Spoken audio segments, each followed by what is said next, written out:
Mossleaf laid on her side, stunned, her chest heaving painfully as she struggled to open her eyes, struggled to breathe. Something was wrong. Something was so terribly, deeply wrong, and it went far beyond her own battered, confused body and into her very spirit. She could hardly move a paw, and yet part of her felt like it was screaming in pain and shock, screaming and screaming like a wounded animal that had just been dealt a horrible blow. Mossleaf moaned and tried to move, but something heavy was pinning her down, and it felt like an impossible task to gather her thoughts. The screaming was so loud.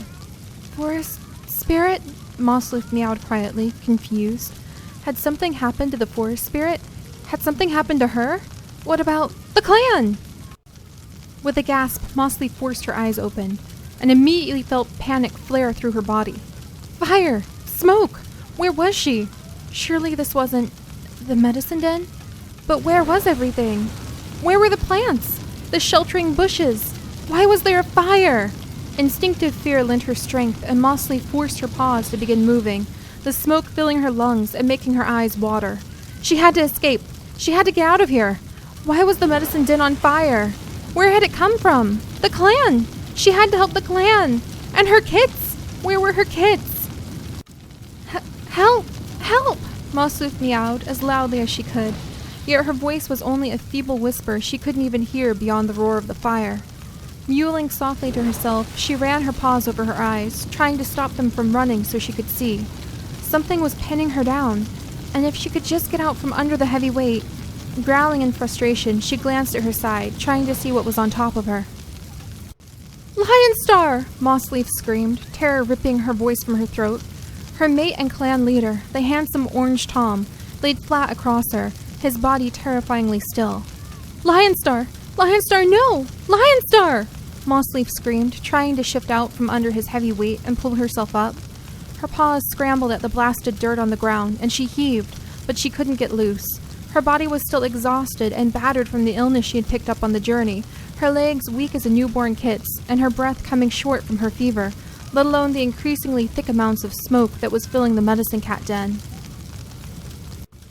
With a soft sob, Mossleaf tried again to pull herself out from under Lion Star, but she couldn't shift him. Her eyes flickered across the den. Flames were catching on the bushes. The tiny red flowers that her kits had so lovingly collected with Silverfang had caught on fire and were falling apart into a pile of ash.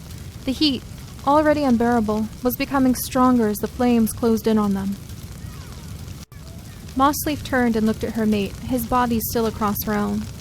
Lion Star, Mossleaf whispered, her voice catching. His form was utterly still, and she could tell he wasn't breathing. She closed her eyes as an unbearable pain flickered through her body. She didn't need to guess what had happened. She knew.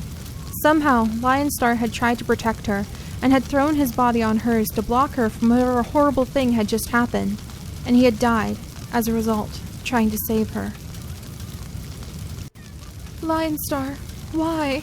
Mossleaf sobbed, her voice twisting with sorrow as she glanced at the gathering flames. She couldn't fault him for his love, for trying to save her, but now they would both die. Mossleaf let out a soft sob and lowered her head for a moment, overwhelmed from the smoke and her sorrow. She had no idea if any of their kits or the clan had made it out of this, whatever this was, safely. She could do nothing more but lay and watch as the flames came closer to her and Lion Star, ready to claim their lives and their bodies to the fire. I can't. Mossleaf dug her paws into the grass in front of her, ignoring the overwhelming heat that was pushing down on them. She let out a soft growl and dug her claws into the soil, pulling as hard as she could. I can't let this happen, Mossleaf gasped as she felt herself slip the tiniest bit out from under Lion Star. Even if I can't survive, you still have more lives to live, Lion Star. You have to take care of our clan, of our kits. Her eyes began to blur from her efforts, and she gritted her teeth, everything in her focusing on tugging her way, slowly, so terrifyingly slowly, out from under Lion Star. She flinched as a flaming branch dropped from overhead, landing beside the two cats, then gasped as a figure came into focus between the flames and the smoke, his outline just barely visible. Tommy! Mossleaf screamed, the flames too loud for her to hear her own voice. Tommy! Tommy, help! Save Lion Star!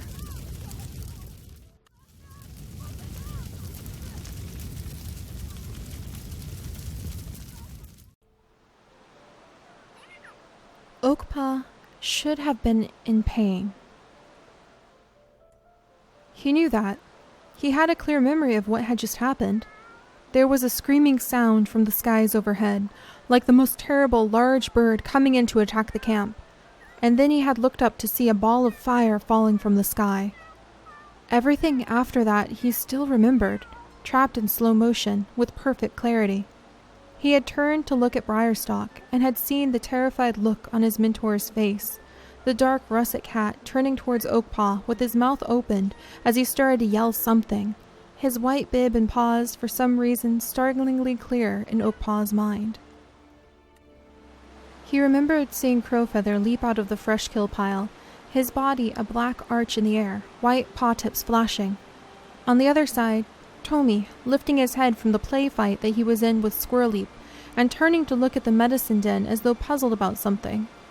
Somewhere behind him, Oakpaw had been aware of Redkit playing with a ball of moss by one of the great oaks. And then the ball of fire had hit the ground, and Oakpaw was flying.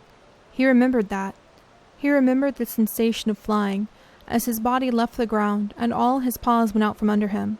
He remembered watching as a cloud of flame and heat exploded from the ground in the clan territory in front of him, how it expanded and mushroomed out to fill up the den sites, how it had blasted away the moss beds that Silverfang had always been complaining were too full of hard roots and stickaburs, how the other cats around him had disappeared in a cloud of dust and heat that spun out from the impact site.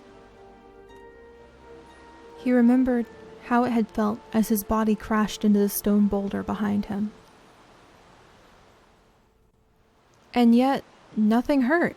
Oakpaw moved one paw, experimentally, his mind still quietly in shock as he thought through the events of the last few moments with a detached indifference. Yes, all of that had just happened, but he had no idea what it meant. Somehow, none of it made any sense, especially since his body didn't hurt. Shouldn't it hurt? He had been thrown into a boulder. He knew it should hurt. And yet... "Ah, there you are!" Oakpaw jerked his head up at the sound of a stranger's voice. A large white tom, his body faintly rippled with orange shadows that looked oddly familiar. Oakpaw blinked in confusion, then gasped in shock as he finally noticed his surroundings. He wasn't in Moss Clan camp anymore. He wasn't anywhere he recognized. The two cats sat among clovers and flowers on the banks of a small lake, fed by a large waterfall, larger and grander than anything Oakpaw had seen, tumbling down from the gently curved cliffs high above. Small butterflies flew in lazy loops over the water, and the soft sound of happy songbirds echoed in the background. Oakpaw felt as though his feet had been turned into stone as he watched the white tom stroll up to him, his fluffy tail held high. The tomcat waved his tail in a friendly manner and looked Oakpaw over, nodding to himself as though satisfied with something. "I have been waiting a very long time to talk with you, Oakpaw. It's about time you showed up here." Am I dead?" Oakpaw whispered, his voice hushed and young to his own ears. He drew a shaky breath in, his eyes wide as he stared at the other cat in front of him. "Is this... StarClan?" "What?" The tomcat tilted his head to the side, an amused expression on his face as he chuckled. "Oh, well, there's plenty of time to talk about that later. Listen, Oakpaw, I've been waiting to talk to you for quite some time now. You're a very special cat, after all. We've been waiting for you to arrive for quite some time indeed." The white cat chuckled and shook his head slowly, a smile on his face. "All those generations waiting for you to be born in the first place. Then we couldn't quite nudge you to move along faster to reach the stones we sent down." The stones?" Oakpaw stuttered, his mind feeling as slow as honey. The white cat nodded, swishing his long tail behind him. "Yes, well, we had to do something to be able to communicate with you a bit better. For all that you are loaded with special abilities, I will admit that they are a bit out of tune with what we had anticipated. Who knew that the forest spirit magic would become part of your line, too? Though it does make sense, all considering." The white tom sighed to himself and sat down, nodding again as he looked Oakpaw over. "In any case, we can begin properly working with you now that we've got such a direct connection. Some wanted to wait until you were a bit older or found the other rocks yourself, But it is better to start training young, I always say. In fact, I remember when your father... Lightning Star! What have you done? A new voice rang out over the clearing, making Oakpaw jump. Oakpaw turned towards the sound of the voice and gasped as a cat appeared from the bushes. Not pushing through them, as one would normally expect, but literally appearing as her small silver body was drawn in an outline of shining white, and then slowly filled in with silver fur, her eyes glowing points of starlight that faded slowly to a brilliant blue. After a moment, she looked like any other cat, and yet... Oakpaw closed his eyes for a moment, feeling dizzy as he realized that the other two cats were glowing faintly, as though their fur was dusted with the twinkling of starlight. Was he really in StarClan? Was he really dead? But what had happened to MossClan when the explosion had hit? Lilywing, now is not the time. The tomcat, apparently named Lightning Star, sighed heavily.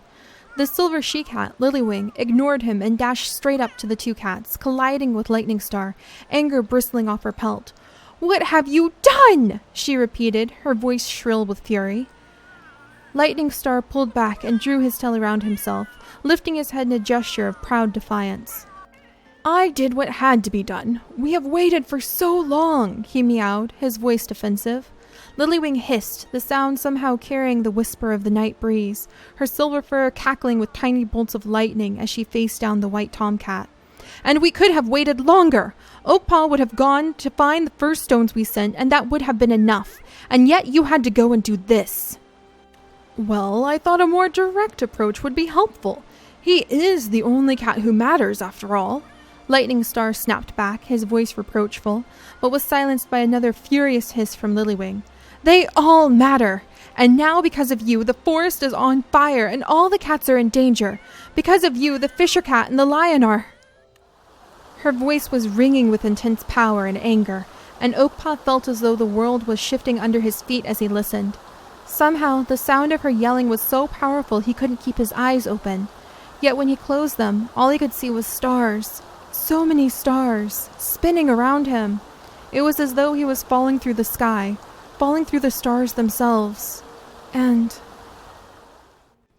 Oakpaw gasped as he opened his eyes, then nearly closed them again as the devastation of what he saw hit him. He was back in MossClan's camp.